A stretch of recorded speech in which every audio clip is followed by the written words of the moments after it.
Welcome to the Movie Vault. My name's Ben Stanhope. I'm Zach Leewald. And I'm Jake Hoyar. And today, all of the multiverse versions of ourselves are joining together to review Everything Everywhere All at Once.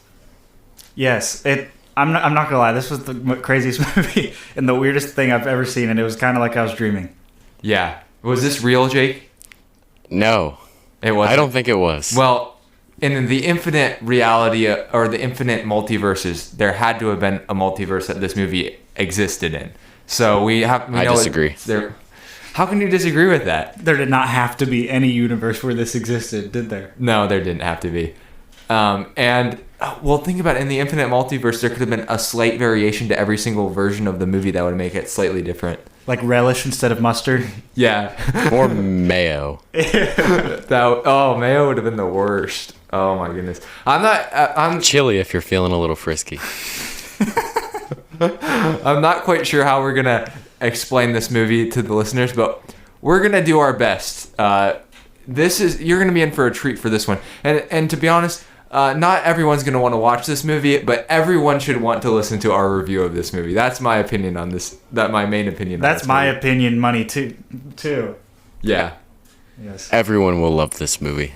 Yeah, it's a movie for everybody, and no, it's actually not, because I was thinking the first thing I thought of after I finished watching this movie was if I lived in the 1980s and I went to see Back to the Future, that movie would have blown my mind, or some other movie from the 80s, a Star Wars sequel or something.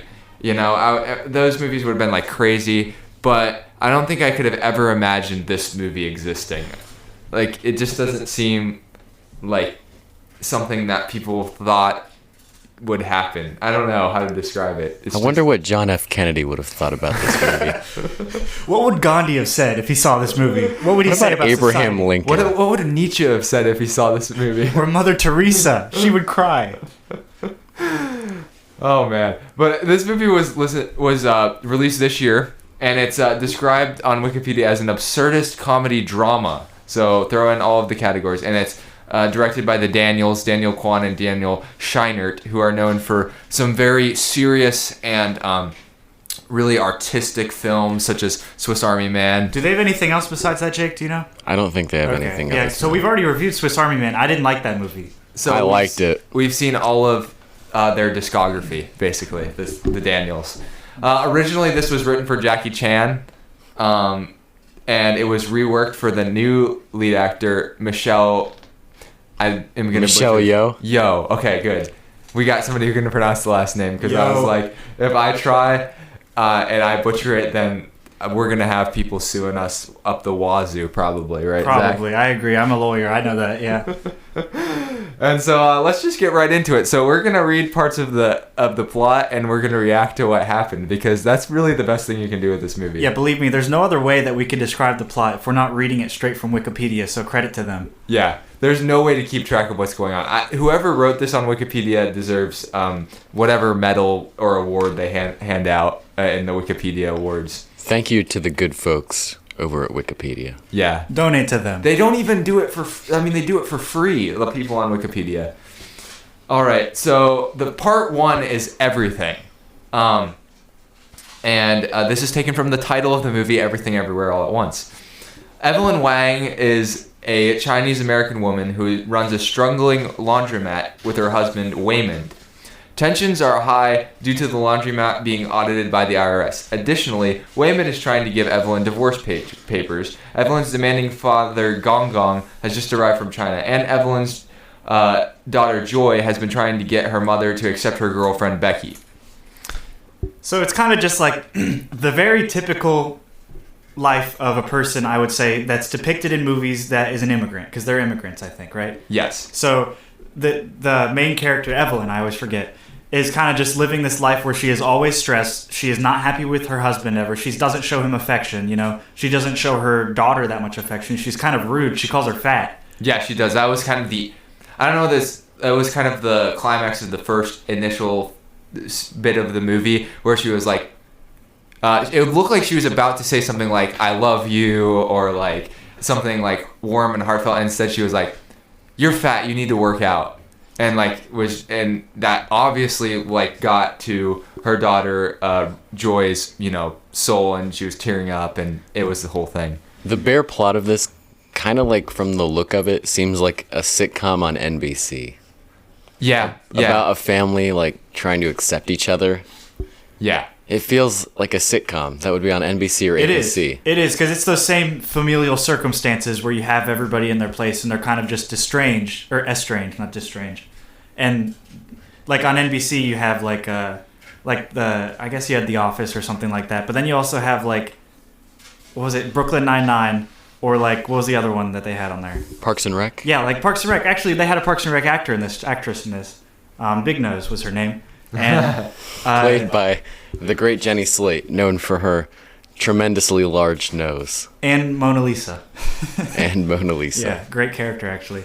But it's kind of just like it doesn't seem like there's a serious plot. You see the trailer for this movie, it's about a multiverse, but the first, part of this movie is kind of just like a stressful time, but it's relatable, I think. Yeah, I think not everyone probably most of the people who watch this movie are not going to relate to like being immigrants to the country and having that to deal with and not everyone has been audited by the IRS by their business, but everyone can relate to feeling like they're overburdened, overworked, and there's too much going on, and the other people who are close to them have problems, and they don't even have time to address those problems because they're so busy with their own problems and trying to. And then it seems like somebody, like, she's mad at her husband because it doesn't seem like he's doing anything that's helpful. And she's like, I feel like I've just had to pull him along my whole life, and he's just a dead weight. But she also doesn't see anything like changing. It's just, it is what it is. And she just knows how to just keep pushing along.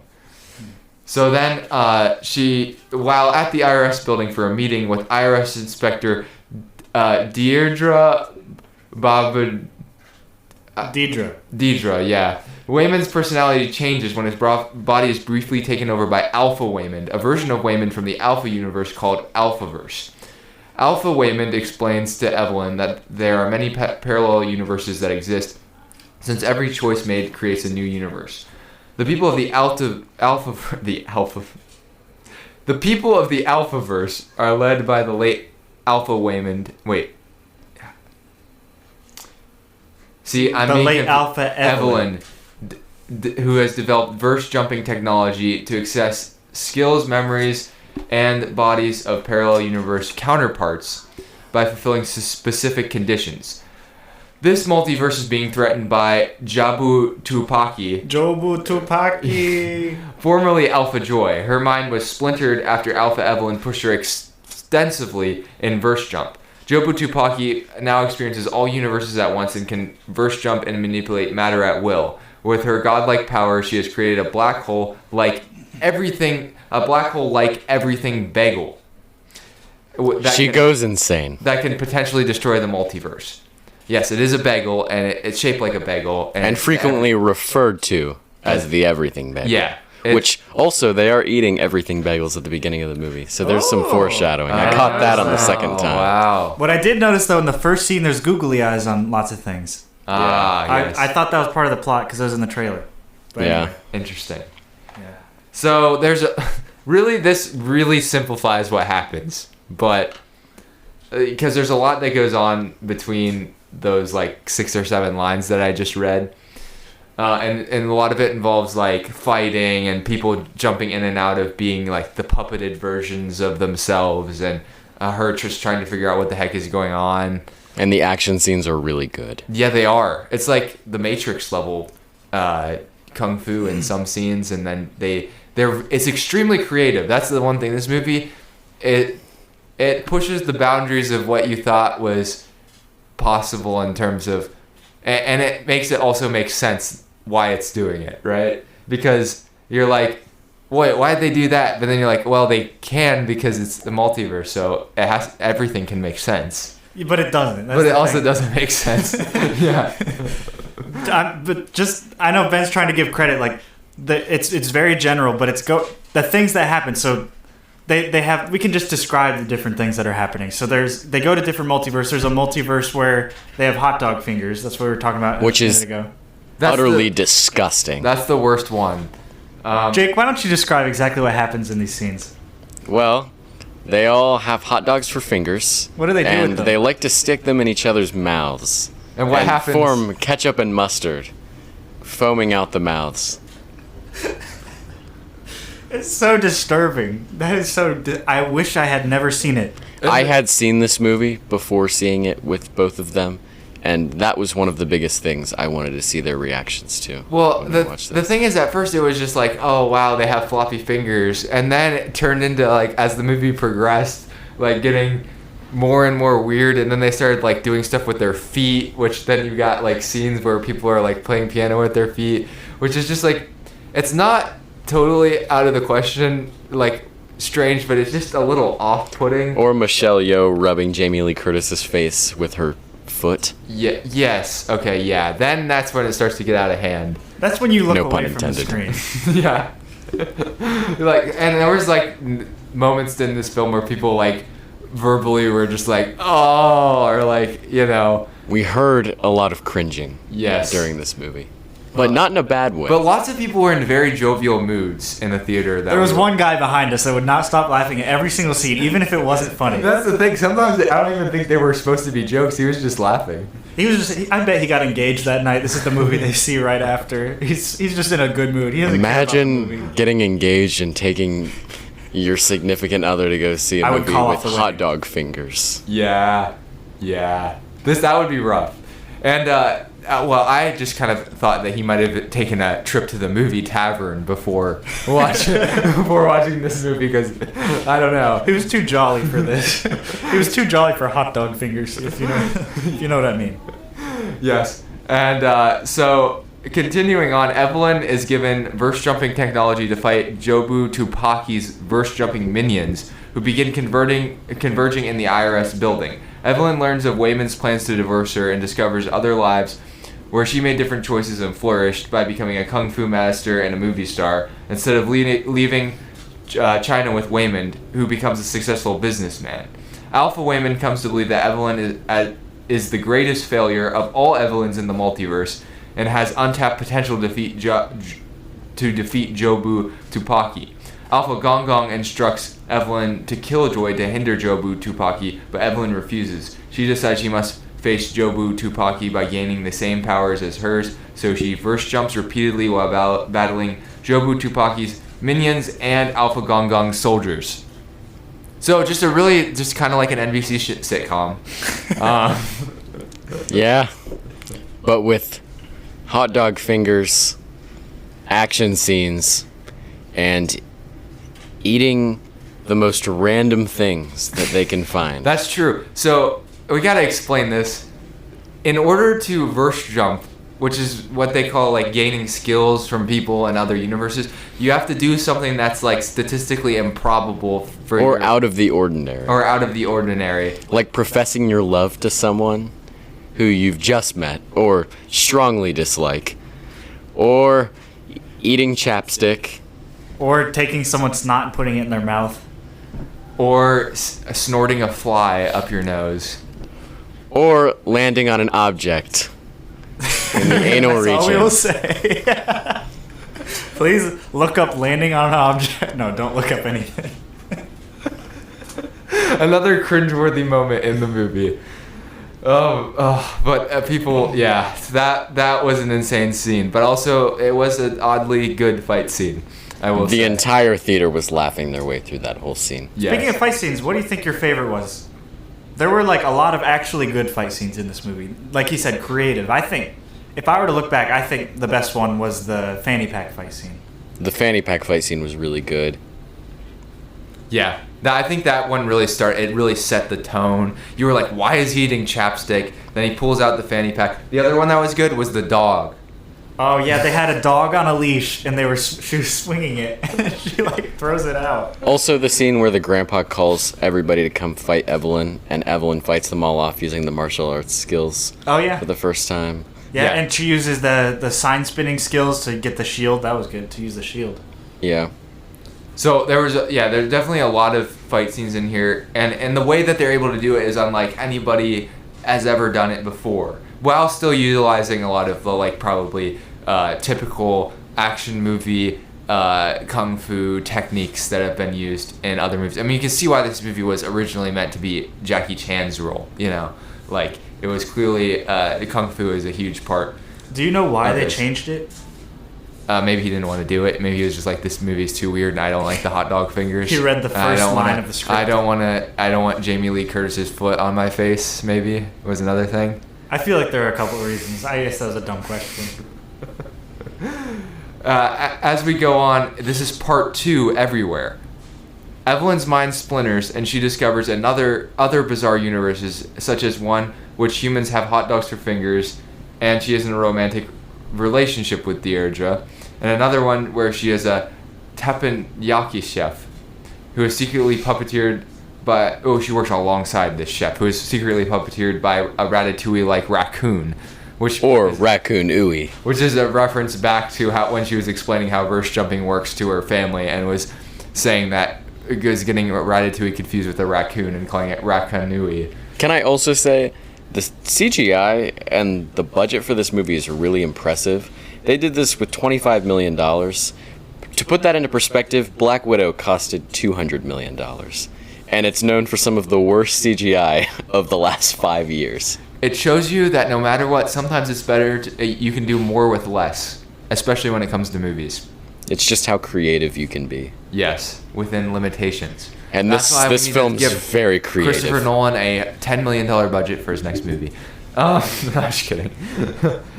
So she learns that Jabu Tupaki created the Everything Bagel not to destroy everything, but to destroy herself, and has been searching for Evelyn who can understand her. Jabu Tupaki believes that because there are so many vast universes and unending chaos, nothing truly matters.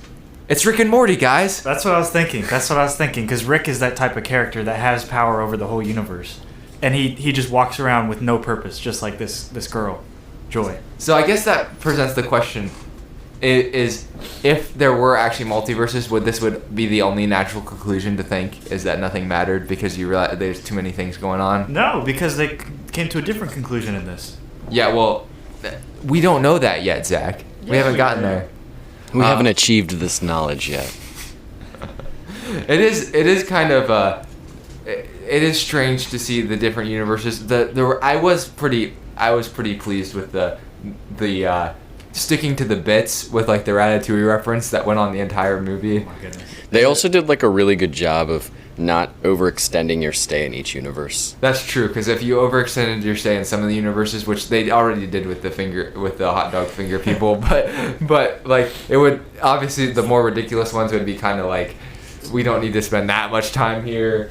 But it does remind you of Rick and Morty, actually, where it's like they go to different universes and you're like, what is this? But it's just like, oh, it's whatever. But that it seems different because like we've never seen it as much in a live action setting. Especially the rock scene, which ended up being the most heartfelt scene of the whole movie. That's true. So the mom and the daughter are rocks, and there's no words said. It's just like subtitles, and they're talking to each other, having a heartfelt conversation, and it really is like the most touching part of the scene, right? They didn't even have to talk for it to be the most touching. It is actually. It was better that they didn't. Yeah, I think. Again, working within your creative limitations. Yeah. In other universes, the Wangs are about to lose the laundromat due to tax errors. Alpha Waymond is killed by Jabu Tupaki, and businessman Waymond rejects movie star Evelyn after decades apart. Evelyn is nearly swayed by Jabu Tupaki's cause and stabs her universe's Waymond. She almost joins Jabu Tupaki in entering the bagel, but stops when she hears Waymond's call to be kind and have hope. Evelyn defeats Jabu Tupaki's minions by using her multiverse knowledge to what is hurting each of them and gives them happiness. Evelyn reaches Jabu Tupaki and tells her that she is not alone and that Evelyn will always choose to be with her despite everywhere that she could be, which is everywhere at once, all at once, you know. Meanwhile, in parallel universes, Evelyn confronts Gong Gong and reconciles with Waymond and Joy, and Waymond convinces Deirdre to let the Wangs redo their taxes. Jabu Tupaki initially rejects Evelyn, but returns to her, and they embrace. How sweet. This paragraph that he just read was about an hour and a half of the movie. Yeah, that's true. They did really like shorten everything that happened in this synopsis. Which might be, on the opposite, really the only big problem with this movie is it's a little long. True. Oh, yeah, it's long. and like and after just watching a multiverse movie, the thing is, Doctor Strange seemed long, but this movie didn't seem as long until the end. Like Doctor Strange, I was like, okay, this is kind of taking a while, and it was only a 2 hour and 6 minute movie or something. Yeah. And this movie, like, yeah, it felt normal, and then they struggled with the landing a little bit, I think. But I'm not sure whether struggle is the right word, because it was fine, like it was a good ending. But they kept doing it in like waves, which I know was intentional, but it did seem like you're like, where could they have condensed? Maybe cutting out the hot dog universe would have been a good start. And long movies aren't bad. It's just the way that you use them. Like The Godfather and Lord of the Rings movies are all perfectly paced, even though they're about 3 hours long. This movie just felt like maybe there was like 15 minutes that could have been cut off. Yeah. I think the parts that could have been cut out in this movie are specifically how many times the daughter kept rejecting her. Because there were about 3 times that she reached out to the daughter, and then the third time Jobu Tupaki accepted her embrace. But it's a good solid 45 minutes that she's reaching out to her daughter, and fighting all these bad guys, trying to reach her. She learns her lesson about an hour and 45 minutes into the movie. So then you have 45 minutes of her trying to fix her mistakes. I think they could have cut that down to be maybe 1 or 2 times of reaching out to her daughter. But maybe because there's 3 parts of the movie, the 3 rejections are representative of the 3 parts. We're not numerologists.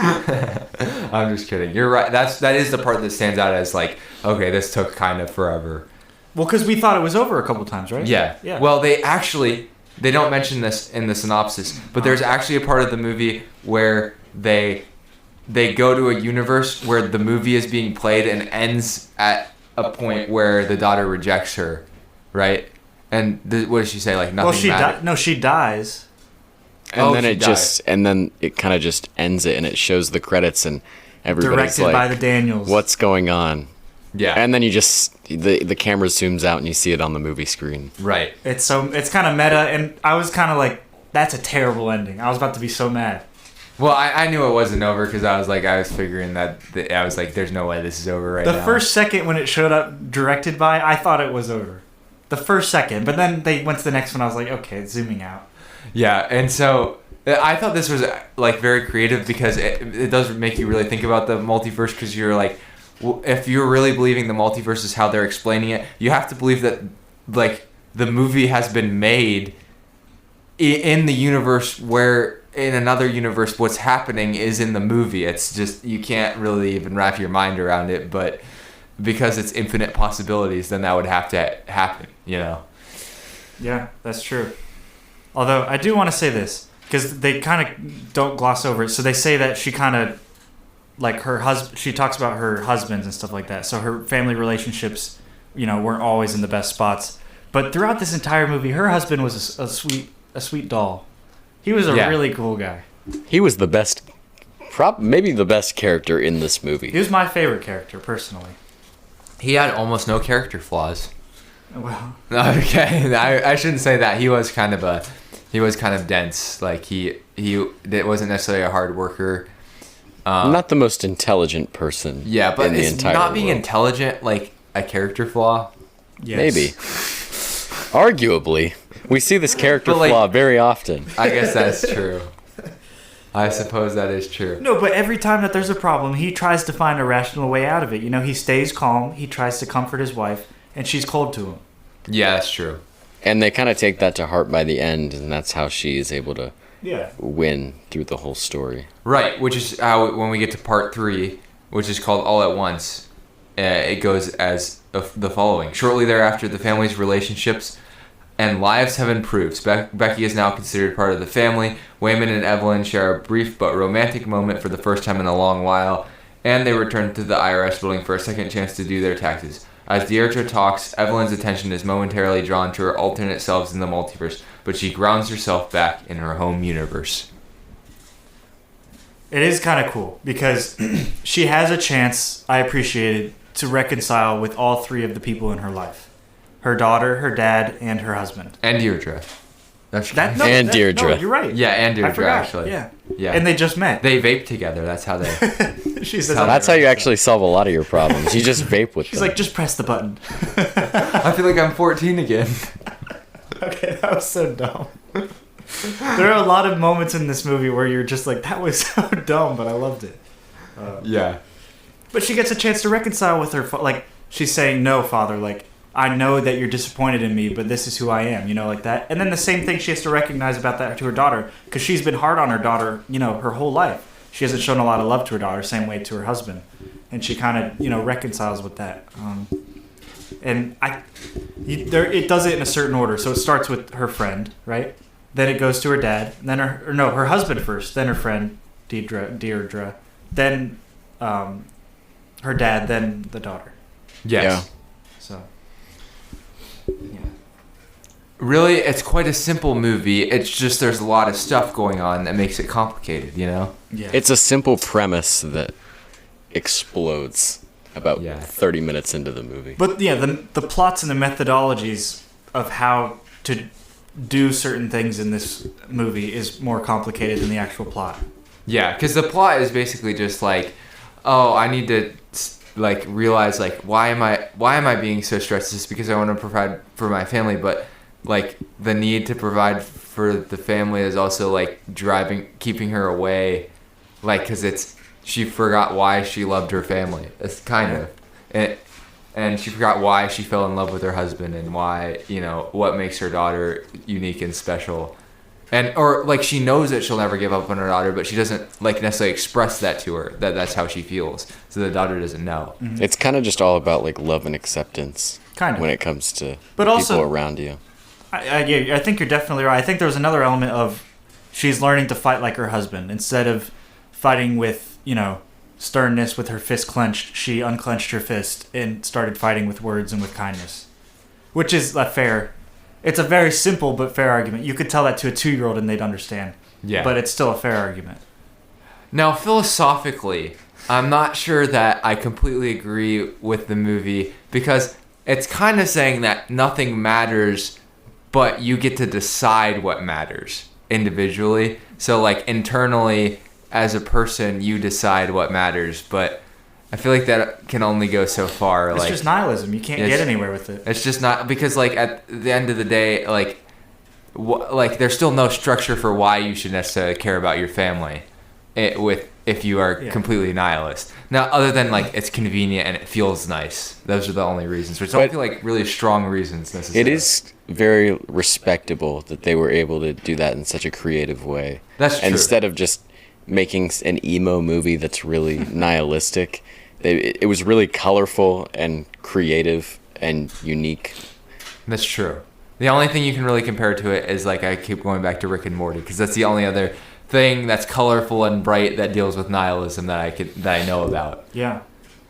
Although, another thing we could compare it to, obviously you said Doctor Strange, but there are a lot of multiverse type of movies and shows out right now. If you Yeah. Meta has never been more hot. It's true. This Ben and I started it. That's what I say. Zach and I have kind of followed meta humor since we became friends with Community, and then Also from Joe and Anthony Russo. Yes, And they produced this. and Community. Basically, anything Joe and Anthony Russo are involved in tends to get it flows into there being some sort of multiversal or self-referential ideas that are sort of in it. And same thing with Dan Harmon, who is involved with Community and Rick and Morty, but not this movie, shockingly enough. Yeah. And because of that, like, and you see self-referential ideas in memes and in just other ideas in culture, and like post-irony has sort of become a big thing. And I don't know how far you can actually take it. Like it feels like this was another step that, like, I was like, whoa, I didn't know that you could do this with the ideas of like being self-referential or having multiverses or metaverses. Yeah, I don't think it can go much further. Yeah. Well, somebody's going to have to prove us wrong. Because, like, the only thing that I've thought of, and this is a free idea because I don't think I'll ever be able to produce it, is making, if you can somehow find a way to make a movie that's about trying to make a movie. Like, it has a plot, but you're also That's like Abed's movie. Yeah. So it's sort of already been done. It's already been made in a TV show. But I mean, like, you self-cast yourself as a director who's trying to get a movie produced, and you're filming yourself trying to produce a movie. Oh. You see what I mean? Like Yeah, but I'm sure somebody's doing that right now, Ben. that's what I'm saying. Well, you just gave them the idea, so you're welcome. We should do that. And I had this other idea that was like it's like a circle of people making movies about each other. So it's like a person making a movie about a person making a movie about a person, and somehow it like is circular. So they're like all making movies about. But that bends the. This is what Ben thinks about in the shower. That bends like reality. I don't know how you would make it come back in the. But then you got to watch all perspectives. Yeah. And it's gonna be the same each time. It's gonna be boring. Yeah, I know. That's the thing. It sounds like a cool concept, but it seems like it'd be mostly kind of boring. Unless they were vastly different people with extremely, like, interesting lives. Yeah. So anyway, I kind of like it. We just gave you a couple free ideas that you can use. Just credit the Movie Vault when you win an Oscar. I have a question. Yeah. So, one of the biggest things people are all talking about are like the shocking moments. What was the most shocking moment of the entire movie for you? Most shocking moment? I think that... I don't know if I was shocked if more just started laughing, but the fat comment caught me off guard. I wasn't ready for it to be like a hilarious movie. Because it was a very funny movie throughout most of the movie. See, I heard about some of the stuff, so I don't know that I was as shocked by it. So I still think that the most shocking thing was when the first time the dancers in the TV show with the hot dog fingers like bit each other and had the ketchup and mustard coming out. Like I think that was like the most shocking thing, because the other stuff I was like, oh, I could like if somebody would have told me based on what I had heard about the movie that was in it, I'd be like, oh yeah, of course that fits along the lines. But that was just like completely out of left field. I could not have foreseen that. Yeah, I think I agree with him. But I also think that this entire movie was like not shocking, but you're expecting new things. She wore a different, Tobu Tapaku wore. The costume design on this movie is amazing. Yeah, so random, right? It's just the craziest clown outfits that you've ever seen. It's literally like they had to have been just sitting in a room and just coming up with.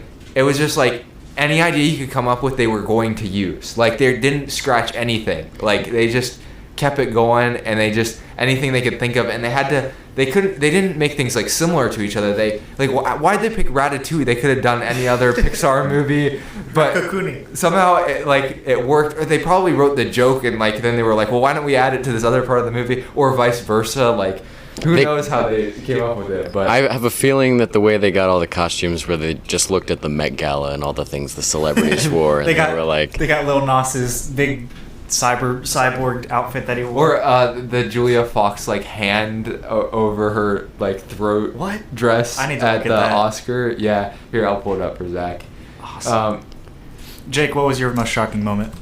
I think it's got to be the scene of Evelyn fighting them all off and them trying to find specific things for them to gain their powers from the other universes. Okay, and so then, like the different weird things that she had to do. Yeah, specifically the one the scene. two guys. Yeah. Jump on an object. Yeah. I lost my mind the first time I saw that. That was pretty crazy. I closed my eyes during that because I didn't want to see what was going to happen. They did blur some things out, so it was kind of obscured, but it was very obvious what was going on. What was going on. Yes. And they foreshadowed it too in the beginning of the movie. Oh, man. They have a close-up that. at the beginning of the movie. That's a terrible dress by who's that? Julia Fox. Julia Fox. I feel like everything she does now is a meme. That's like so terrible. The uncut gems. That looks like the front photo for American Horror Story season. I think there was a meme of her. They were like, well, how'd you do this? And she's like, actually, I made it myself. And yeah, like, no kidding. They were like using that for like other like I don't know. This is why there are people paid to do this, Julia. Yeah, true. I mean, points for creativity. I've never seen anybody with a dress like that. So sometimes creative isn't the best thing. that is, this time it was for this you'll movie. Come up with a better dress. I know. I will. And I mean, some infinite version of myself has already done that. So. True. If it was up for the Daniels, the hand around her throat would have been hot dogs or feet. So there are always more creative ways to go. Ben and I always thought that Quentin Tarantino loved feet, but this movie did have a lot of feet. Yeah. Like, we haven't really addressed it since episode 2, so I guess, like, we've avoided... Well, he didn't really have feet in Reservoir Dogs, so... I wonder if the Daniels and Quentin Tarantino just sit around the fire and talk about feet to each Well, remember, I mean, if you think back to Swiss Army Man, none of this should really be surprising because there was a lot of strange things in Swiss Army Man, including the compass. Oh my gosh, that was terrible. His compass was a body part. Let's just say that. There's a lot of body jokes in between these two movies. There's a lot of body humor. They love body humor. The Daniels are 12-year-old boys. Yeah. Yeah, they are at heart. They are. This really kind of felt like everything that a little kid would think of just thrown at the screen. Pretty much. Yeah, and that's the thing that the Daniels bring. They bring, they prove that you can talk about serious issues with absurd, ridiculous, but also kind of cheesy and very entertaining and fun and creative. Yeah. So you don't have to, like you said, you don't have to make some depressing emo movie that's somber the whole time about nihilism, which has probably already been done a million times. And you can do something like this. And you can actually just be this is what makes me laugh and I'm going to turn it into a movie. You don't necessarily have to watch somebody else's movie and be well, this is what the general public thinks is funny, so now I have to make that. You can go with your own creative direction. And then some people, I mean, they made, I think it was $48 million so far on this movie. Oh my goodness. This movie deals $25 million, so that's pretty good. I mean, it was profitable. This movie deals with nihilism in a very comedic way. I want to read to you some other movies that deal with nihilism. Requiem for a Dream, No Country for Old Men, Fight Club, The Dark Knight, There Will Be Blood. A lot of movies that tend to not have as many comedic moments as this one, to say the least. Well, Fight Club's kind of funny. Yeah. But not as funny as this movie. You're right. There's a lot of No Country for Old Men, 2 hours and 40 minutes of watching Daniel Day-Lewis go insane and Paul Dano go insane and just incredible acting performances, but it's not. You can only laugh based. You can't really. There's not really very many humorous moments in the movie. No Country for Old Men, also an entertaining movie to watch, but nothing really. But it's very dark. It's not very dark. Yeah. It's not funny. It's a different kind of entertaining. I don't know. I laughed when the Joker hit that guy's head with the pencil, the pencil thing. That was pretty funny. He thought it was funny. Well, he was laughing through the whole movie. I think he found a lot of things. It's shocking. Yeah, the Joker looked like he was having a good time, so I don't know. But you're right. Maybe be more like the Joker. I haven't seen Requiem for a Dream. I've been meaning to watch it, but I imagine it is not very funny at all because it's about drug addiction.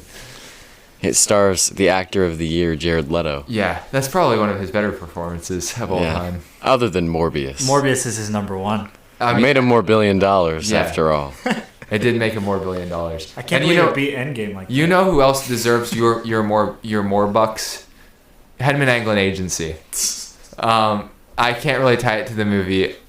I just can't think of anything. Oh well, if you smash your laundromat with smash the subscribe button, but also if you smash your laundromat with a baseball bat and you need to replace your windows.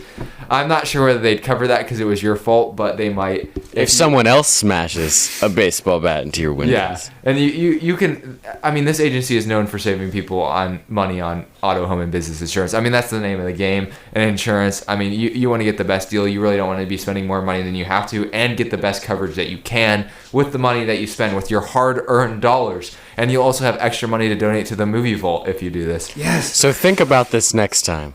If you don't want to deal with Jamie Lee Curtis, then go for them. Yes. And if you want to go for them, call 614-486-7300. That's 614-486-7300. What if I want to deal with Jamie Lee Curtis? What's my option? Put on a Michael Myers mask and chase her. That's true. And if you do call them, make sure to tell them that Ben and Zach sent you. We still have a cardboard cutout available. Yes. Oh man, what other directions could we go with this movie? I think we should say the funny moments, because I think the best part of this movie was the comedy, in my opinion. I think the hot dog fingers, I did not laugh. Yeah. My smile went to a frown. I'll tell you that. But I think the fat comment, and then also there was a part that, like the rocks part, when they were just talking in rocks, I was cracking up. But it was also very they were talking about Okay. They were having like a mom-daughter moment where the mom says language, and then she's like says like a bunch of other language things that would be not good in Steve Rogers' brain, but they're like actually talking to each other for the first time in the movie, like, and you don't get to hear it. And if you were, I feel like there would have been a joke in between, kind of like the MCU. So I'm glad the serious moment wasn't interrupted. Exactly. And it was kind of cool because the setting was like, oh, we actually just need to go somewhere peaceful to talk, and what's more peaceful than like being rocks, you know? They took the most simplistic way they could have done it and executed it that way. Yes, basically. What other funny moments are there, Zach? I don't know. I'm trying to think, because I think the entire concept, so like all the fight scenes were hilarious, because you had, you know, the fanny pack fight scene where he's legitimately crushing these guys with the fanny pack, like demolishing these guys, and it's hilarious the way that he does it. Like, yeah, exactly. Yeah, and it's actually like it looks cool to wear a fanny pack. I still stand by fanny packs, guys. Well, yeah. I disagree. But... Sorry, Jake. I'm a fanny pack guy. I have an Aeropostale one. I am one, but I'm not brave enough to wear one myself. See, Ben's he's a wimpy, yeah, a wimpy fanatic for the fanny pack. Fanny pack wearer. Let's just say I'm no. He's a centrist when it comes to fanny packs. I'm no Julia Fox. Yes, you are, Ben. Don't give yourself. You're just like Julia Fox. Yes, you're just like her. Yeah. I was Josh Safdie's muse on Uncut Gems. Oh, I'm watching that next, by the way. Sorry, it's off the cast anyway. I think, but like when they were accessing the different things, so they would keep these running jokes on the entire freaking movie. So it was like the Ratatouille thing. They went back to it like 8 times. You know, the Rock thing. They went back to it like 8 times. The everything bagel. Well, yes. they had picked like 5 universes, and they were like at some point in the movie they were just cycling through them, like, and then making you realize that like, oh wow, like every movement is related to a movement in another universe, which is like really hard to kind of wrap your mind around. Just like a ton of other things in this movie. But it's cool because they all connect, and they're all like they all come to a close. You know, like they finish out every single storyline, which is why the movie takes forever. And it's not overly complicated. No. If you kind of just go with the flow and not think incredibly hard about every little moment, that's just gonna make you spiral out of control. It is pretty simple to follow, to be honest. Yeah, you should probably go in with your brain already numb. You should watch some episodes of Friends, you know, to prepare your brain for this. If you want. Maybe watch Paddington 1 and 2 before you come to see this movie. Watch some It's Always Sunny in Philadelphia. That probably would warm the brain up for the level of intelligence that you need to watch this movie. Or Coco Melon. I love that show, by the way. It's so good. Storyline's great. It's better than Breaking Bad. Yeah, for sure. I need to watch it then, because Breaking Bad was pretty good. Yeah. Ben, you know you should watch Sherlock.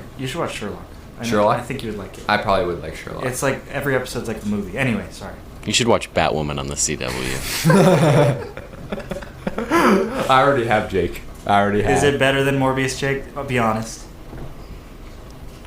Well, Morbius is the greatest movie of all time, so I don't know if it's up there, but it's certainly one of the best TV shows of all time. Okay, I'm glad you say that because I agree with you.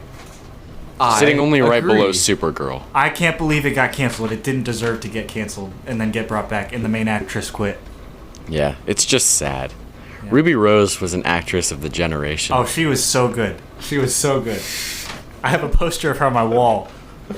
Oh. Ruby Rose as Superwoman or Gal Gadot as Wonder Woman? Who's better? Batwoman, but yes, Batwoman. Batwoman's better. Oh, is it Batwoman? Yes. Oh, I got Gal lost in Gadot that. sucks as Wonder Woman. That's true. Absolutely sucks. I'm just joking. You heard it here first. I can't say that. She's definitely not as good as Ezra Miller. Oh yeah, Ezra Miller is so Ezra good. Miller as Wonder Woman? Ezra Miller. Ezra Miller is currently training for his next villainous role down in Hawaii right now. Yes, he is. He is currently getting arrested. Yeah. He took method acting to a whole new level. Jared Leto isn't even near him. Yeah. Oh man, the state of the DCEU. Ezra Miller saw that Morbius made a Morbillion, and he was like, I gotta be just like Jared Leto. So he just destroyed Hawaii. He's speeding around Hawaii, assaulting anyone in sight. Warner Bros. Loves him right now. Yeah, that's a little bit of a headache. Marvel never has to deal with that. Why is that? Why does Marvel never have to deal with anything like? I don't know. Like DC had Ezra Miller and Amber Heard. The thing is, And if you want to hear more about this was discussed on a podcast that I recently went on called Backstage Cinema, which is also was formerly known as the Gotham Geeks.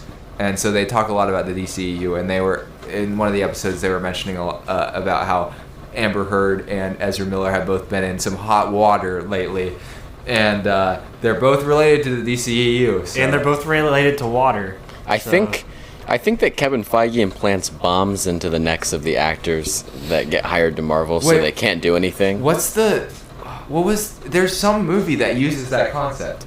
Or Suicide Squad. Yes, Suicide Squad. That's the one I'm thinking of. The opening scene of the Suicide Squad. Yeah. The Suicide Squad, not to be confused with James Suicide Gunn's. Squad. What's Suicide Squad? I've never heard We of don't know it. what that is. That's not a real movie. That's only that was a fan fiction where Jared Leto was the Joker. Obviously he would be the best Joker of all time, but he would never accept that role. It's below him. That's true. He was working on Morbius at the time. He had the method act for Morbius. Although they did, Backstage Cinema also reviewed part of the Suicide Squad when they talked about Peacemaker Season 1, so be sure to check them out. And they interviewed Ben last week, so be sure to get that. It's coming out soon. Did you guys talk about Morbius? We did. Morbius was mentioned. There were some Morbius jokes. They do talk about Morbius a lot, I'm not going to lie. It's good. Yeah, so the episode on Doctor Strange has already come out, so you can listen to that. And probably by the time this episode comes out, I think it'll be the next day after this episode that the interview where I talk about the movie vault and give a lot of juicy details about some of the drama that went down Behind the scenes, Backstage Cinema. Never revealed before. Zach was not there to defend himself. Oh, so no. It was all. I can't wait to hear. We're going to do a reaction episode together, Ben. We're going to counsel each other. It's my That decision. should be our first YouTube video where we have to. listen to the podcast and we record ourselves, and then I say something and Zach's like, well, was that right? And we talk it out live. No, what we should do is Ben and Zach listen to their podcast and cringe for one straight hour. That's what we should do for episode 100. What episode are you on? This is 54. Woo! Halfway there. Yeah. Over halfway. So I mapped it out, and if we were as aggressive as possible, considering our school and everything, we still wouldn't reach 100 until August of next year, and so we'll probably reach it much further after that. Maybe September of 2028. Yeah, maybe. Let's make let's say it right now. Our 100th episode will be the Mario movie. That would be amazing. The Mario movie with Chris Mario Pratt. movie. And Donkey Kong. Seth Rogen. With Jack Black as Bowser. The greatest cast of all time. I can't wait for that movie. I'm so excited. I hope it's live action. Yeah. Man, that's going to be so... Yeah, we got a lot to look forward to. Anyway, this is nothing to do. We haven't talked about the movie. Yeah. So we just went off on a tangent for about 10 minutes. Do we think this is going to be the best movie that comes out this year? Maybe. I think it'll be top 3. Top 3. What are I think this is a little bit of... We're going to do this on Outside the Vault, which, spoiler alert, is returning. So, Ben. So, Spoiled it. But, what do you think is going to come out in 2022 that could be better than this? Well, Martin Scorsese has a new movie coming with Robert De Niro and Leonardo DiCaprio. I think that'll be the number one of the year. You can never count out Marty, no matter how old he is. Also, the director of Whiplash, Damien Chazelle, has a new movie coming out. That is right. Doesn't Fincher have a new movie coming out? I think so. With Michael Fassbender on Yeah. Netflix. It's like a serial killer movie. Oh, so he's taking Mindhunter to the big screen. Yeah, so... Wait, is he continuing Mindhunter? No, I'm just saying that the concept of Mindhunter with serial As killers. Netflix falls down into the toilet That's after true. destroying everything they get their hands on. They still have David Fincher. They still have Stranger Things. I'm holding out hope. Yeah, do you know that they're going to have ads by the end of the year now? I'm They just deleting announced Netflix that. and not watching Stranger Things. If they do that. No, it's going to be at the end of the year. Stranger Things comes out in 2 weeks, I'll just watch Hulu. then. Wait, in 2 weeks? along with Obi-Wan Kenobi on the same day. Wait, Stranger Things comes out in 2 weeks? Yeah. That just made my day. I need to watch season 3 in the next 2 weeks. That just made my day. You Ben, better it's so watch fun. season 3 it's fast. It's so good. It's so good. Okay. One of the best shows I've seen. I think Breaking Bad has a better storyline, but Stranger Things has the feels. The feels, yeah. You know what else has the feels? Everything Everywhere All at Once. Oh, that's true. I That's forgot true. about that movie. That's what we're. Well, obviously, it doesn't have enough of the fields to hold our attention. Jake, having been a veteran of seeing it twice, what would be your biggest takeaways from this movie? The best things part of it, not the worst. We can get to that. It's just very creative and something that you'll never really see before, which is really cool because everything now is just a remake or a reboot or a sequel to something else. So seeing something original is really cool. And I do think it was just as good on the second watch because there's a lot of things that you notice throughout the second watch that you definitely would not have through the first, just because you don't expect anything that's going to happen. Like what? What did Ben and I particularly miss watching the first time? There's a lot of foreshadowing for some big moments, which we've mentioned already. But that's really cool. And then also just catching things from other universes that you didn't see, because the editing is very fast-paced. So when you're watching it the first time, you're trying to take in everything that you've seen all for the first time. And this time, you already know everything that's going to happen, so you can see it sort of subtly teasing at other things, or also just see things that you hadn't noticed the first time from watching it. Because it's a very packed-in movie, even though it's 2 hours and 30 minutes long. That's true. Even at 2 hours and 30 minutes, it does feel like they're still condensing information, which is impressive. Like, that's something that is rare in a movie. I think Doctor Strange actually kind of felt like that. I guess we'll talk about that Another time. We're late. We know. We don't care. Yeah. It's fine. Shut up. Yeah. This is Ben and I's world, not yours. And Jake, for today. Ben, what was your biggest takeaways? That we can come up with original concepts nowadays, and we should be hiring the Daniels to do more stuff, and we should be giving them very small budgets to work with. Let's hold money back from the Daniels. Force them to work with it. Now I have a question for both of you. What would you prefer to watch? What is better, Swiss Army Man or this? This. This is way better. But I really liked Swiss Army Man. I did like Swiss Army Man, but the thing is, I could live without watching Swiss Army Man ever again in my entire life. I agree.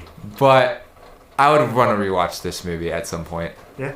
So, like, this would be a cool movie to be like, to some unsuspecting person, be like, hey, I know a cool movie we could watch. Then we already and like, have I wouldn't have to feel bad like showing them Eraserhead and them being like disturbed for the next.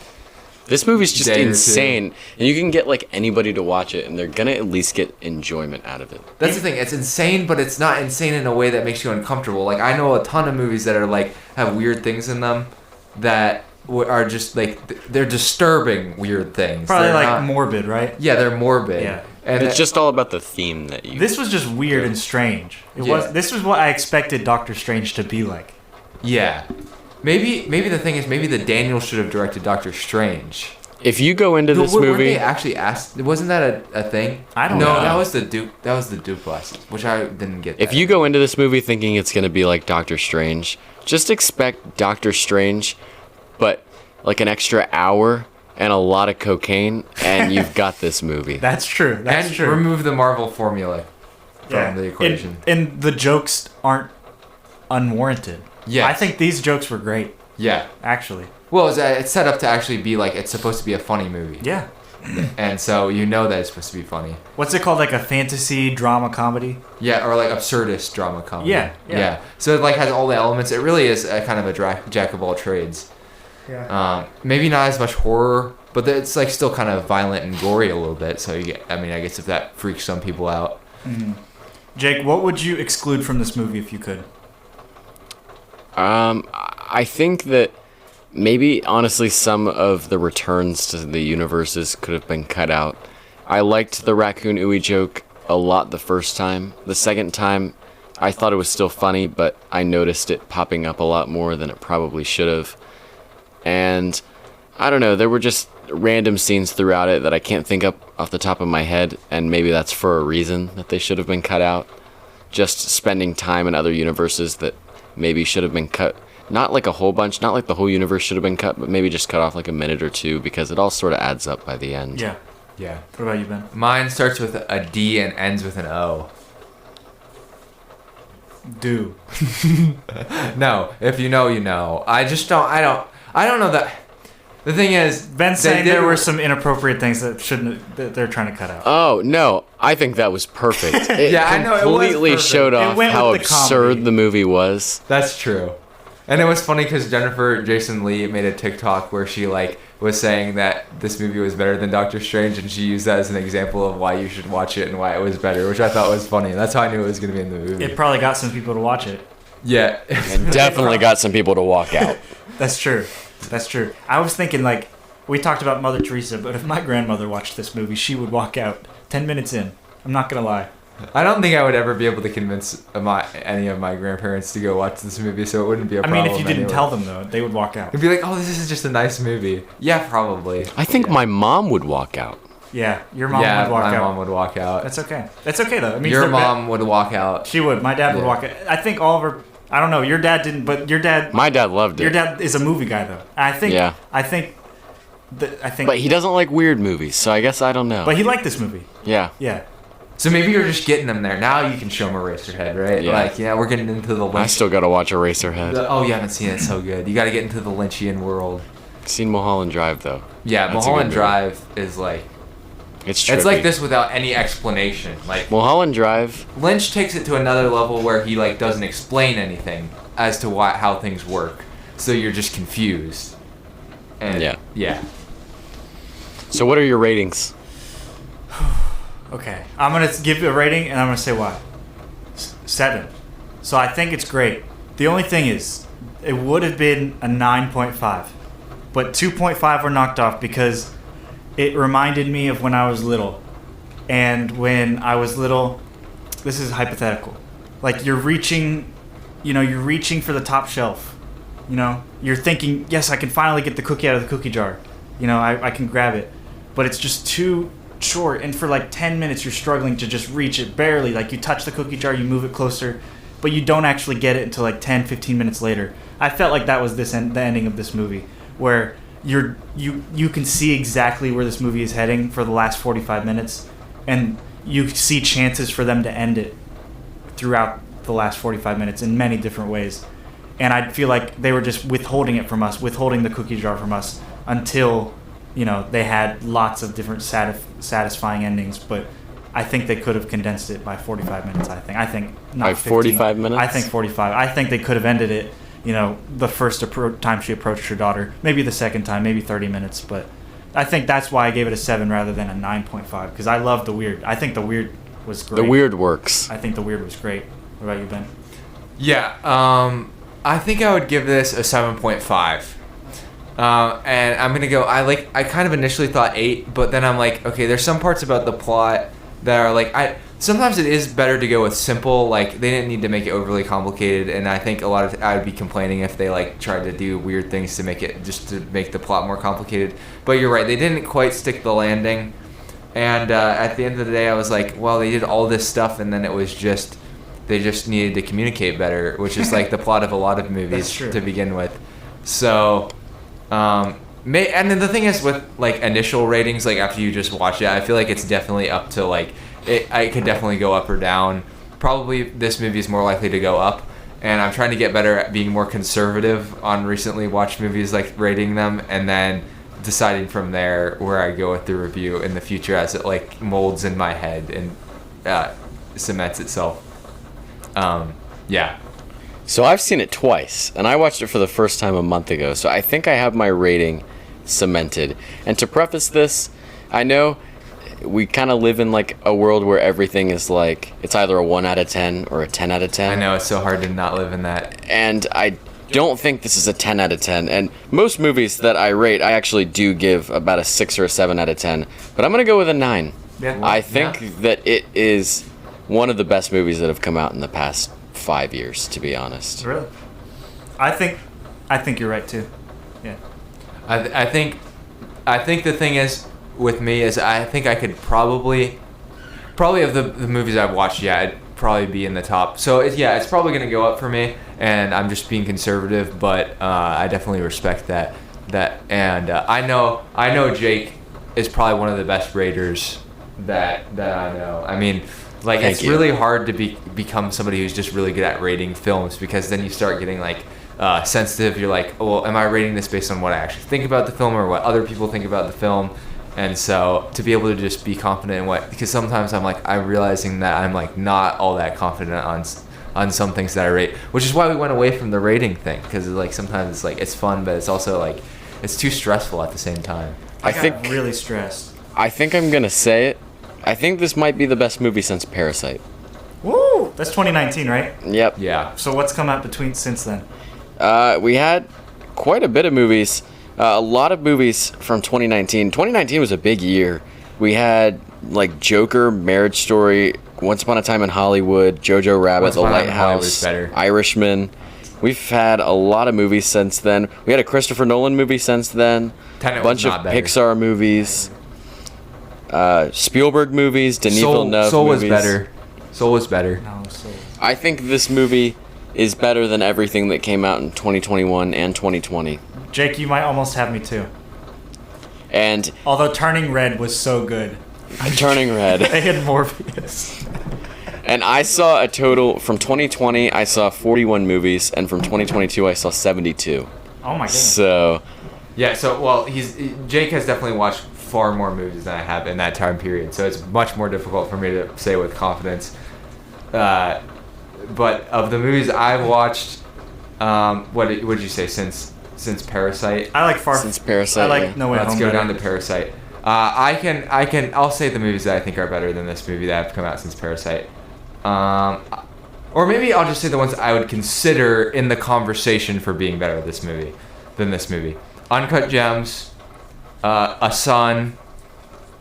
I'd probably go Killer Sofa. Possessor. I would definitely consider Possessor. I would prefer Possessor over this movie. I'm thinking of Ending Things.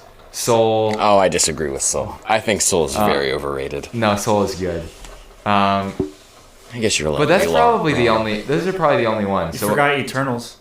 yeah, I forgot Eternals. And Morbius. So yeah, so there's only like 4 movies that I've watched in that time period that I would consider to be like on the. That's really good for The Ben, same. Jake. That's really Yeah. good. So and some of them I feel like are kind of personal preference. Like most people probably aren't gonna like Possessor because it's like a body horror film. It's kind of disturbing, but I like it a lot personally. I watched it like 2 times within a month. Then the last movie you watched was Batman, then Doctor Strange. No, this is in order of when they were released, Oh. not in order of when I watched Where's them. No Way Home? Oh. Yeah. I think No Way Home is better than this.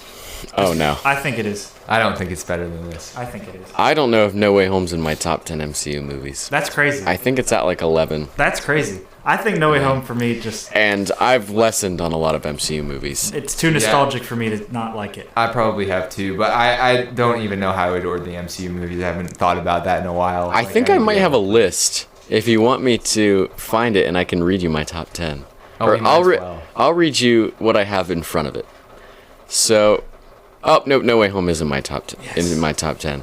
But I have Shang-Chi, Avengers, Captain Shang-Chi's number America. 1? No, this is 10 to from 1. bottom to 1. In front of No Way Home. So Shang-Chi, Avengers, Captain America the Winter Soldier, Iron Man, Thor Ragnarok, Avengers Endgame, Avengers Infinity War. Okay. That's respectable. Yeah. I haven't seen Shang-Chi. I need to, but the other ones I would probably all put those above that movie, above No Way Home. Doctor Strange is the one out of my top 10 that I saw recently. It's at number 12 for me, I think. It's ahead of a lot of stuff, though. All right. With that, we are going to close every single movie vault at the same time, I think. Well, should we have just like a final like debriefing? We should go over our social medias because we never do that. Oh yeah, at the Movie Vault Pod. Yep. Go ahead. You're right. At the Movie Vault Pod, at Movie Vault Pod on Twitter, the Movie Vault Pod at gmail.com. Email us. Do it. Please. Our With anything, there are literally spider anything. webs in Can our I inbox. email you pictures of hot dogs? Yes. You can. You can email us pictures of your feet. No. That's bad. No, don't do that. We don't want any case. No, you could probably make some money off those, though. So just sell pictures of your feet online. That's true. Or just find other pictures of other people's feet and sell those as your feet. That's probably the smartest thing you can do. That's true. That's a good Especially if idea. your feet are ugly. Right, Yeah. right. Which mine are, by the way, so don't be asking for them. I mean, even if they were hot, don't ask for them anyway. If you're gonna give me some money, you can ask me for them.